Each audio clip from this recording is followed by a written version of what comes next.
Bonjour à tous, c'est Virginie, j'espère que vous allez bien. On se retrouve pour une vidéo en naturopathie animale, en lithothérapie d'ailleurs, et plus spécifiquement sur l'hématite. Alors, avant de commencer cette vidéo, je tenais déjà à vous dire que je ne serai pas là la semaine prochaine, donc il n'y aura pas de nouvelles vidéos, que ce soit en naturopathie ou en communication animale, mais je me rattraperai la semaine d'après. Et aussi, ne pratiquez jamais l'automédication sur votre animal. Consultez tout d'abord un spécialiste, un vétérinaire psychiatre avant de commencer à lui donner des médicaments, qu'ils soient d'origine chimique ou naturelle.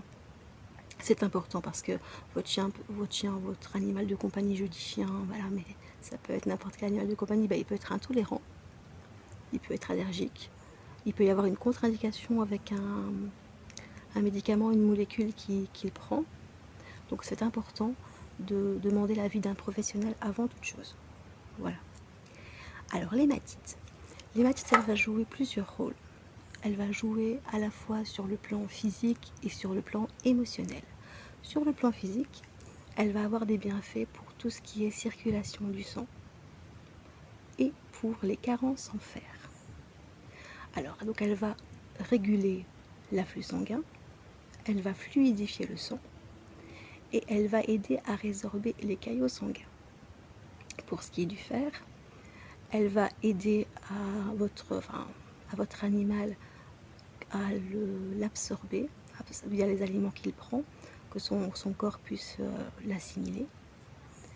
Elle va donc réguler évidemment les carences et elle va prévenir l'anémie ferriprive, qui est une très grande carence en fer et donc un manque de globules rouges qui va distribuer l'oxygène aux différents organes.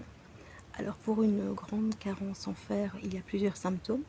Vous allez avoir un animal qui va être très pâle, qui va être fort fatigué, qui va ne plus manger.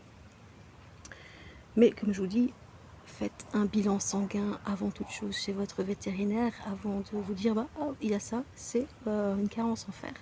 Parce que ça peut être plein de choses différentes. Voilà.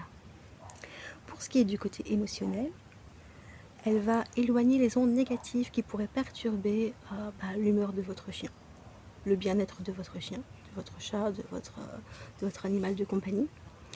Elle va, si vous voulez, elle va lutter contre la dépression en fait. Elle va lutter contre la dépression de votre animal. Elle va faciliter la communication de l'animal avec vous. Elle va aussi limiter tout ce qui est excès. Donc ça peut être un excès alimentaire, hein, ça peut être un animal qui mange beaucoup trop, ça peut être un excès dans des crises de colère, dans plein de choses. Ça va Léa ?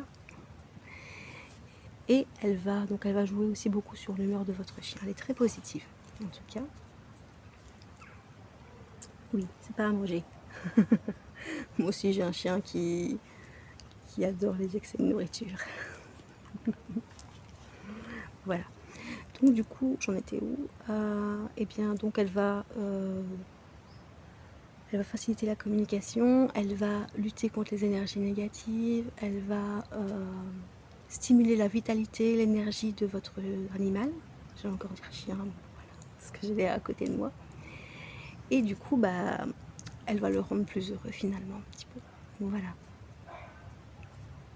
Elle va aussi équilibrer le corps et le mental, que votre animal soit bien dans ses pattes. Voilà, j'espère que cette vidéo vous aura aidé. En tout cas, un grand merci de me suivre et de regarder mes vidéos. Si vous n'êtes pas abonné, je vous invite à le faire, comme ça vous serez tenu informé des prochaines vidéos qui seront publiées.